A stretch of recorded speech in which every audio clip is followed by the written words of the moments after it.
So, win or go home, baby.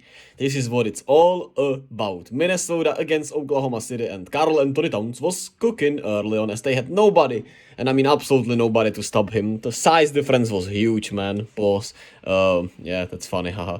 Shea was getting actually defended really well by Nickeil Alexander-Walker, who got the start tonight, which I really like that adjustment from Minnesota tonight. And yeah, it was a really rough night for Shea tonight. He, just couldn't get anything to go really tonight. Had some good whistle at least, which Oklahoma seems to get since they are the underdog. It appears so at least, but shout out to them. And yeah, it was a blowout. Kyle Anderson from the corner, and it kind of never felt like the Oklahoma City Thunder were in this game, to be quite fair with you. It felt like they were trying to chase down the Timberwolves all night long, and they just couldn't get it, man. They just never got really that close. And here, of course, Towns gets the rebound. They do get the steal here, and they do make it an at least 8-point game, I'm pretty sure here. Yes, sir. And it felt like at least they have somewhat a chance, but Minnesota just shot too well, and they just, man, were too physical, were too, well, size imposing. Here's Rudy Gobert with the behind the back absolute destruction move. He already, I mean, is probably one of the best ball handlers ever. Alright. Nah, but yeah. Funny jokes. Alright. Timberwolves just get it done fairly easily, man. It was quite underwhelming, especially after the first game where the Heat and the Bulls went to the wire, and it was, goddamn, that energy was so great to feel again.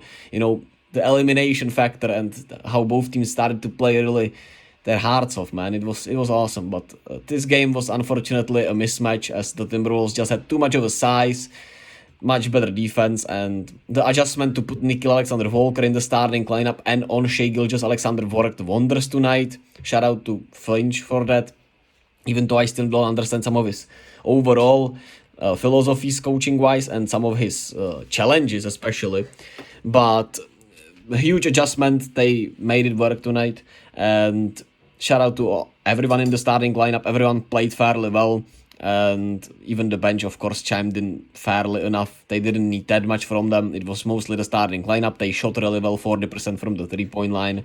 Even though they had 16 turnovers, it didn't matter since the Thunder had 17, so it evened out. And the Thunder were in this game because of 3-point shooting early on, with Lou Dort and Jalen Williams going 4 of 8. But they just didn't have enough 3-point shooting overall to make it work. Shea went 5 of 19. Like I said, he was defended really well. 22 points. Unfortunate game for him. And he was in foul trouble also. So it was a lot of things piling on. The bench wasn't bad, but wasn't game-changing, which they needed. Isaiah Joe went 3 of 9. You needed more from that. Lindy Waters 2 of 7. You needed more from that if they wanted to have a chance here. And unfortunately they didn't, but this season is still a huge success for OKC, and huge shoutouts to them on how they just made it work this season. It was awesome to watch. Can't wait to see next year with Chet and who knows what, right? They have a lot of possibilities. And Minnesota goes to face Denver, which I think will end in 5 because, well, and Edwards is still on 1, like in my opinion, and Jokic will cook Gobert, and I also feel like, of course, if they were fully healthy, if Jaden McDaniels and Naz Reid were healthy, I think they could have some chance maybe. But like this, I think they just don't have enough experience. They don't have enough IQ collectively. And I think coaching is better in Denver. And I think the Nuggets just can't go out like that. If they do, man, I'll be really surprised. But we'll see. Let me know your thoughts.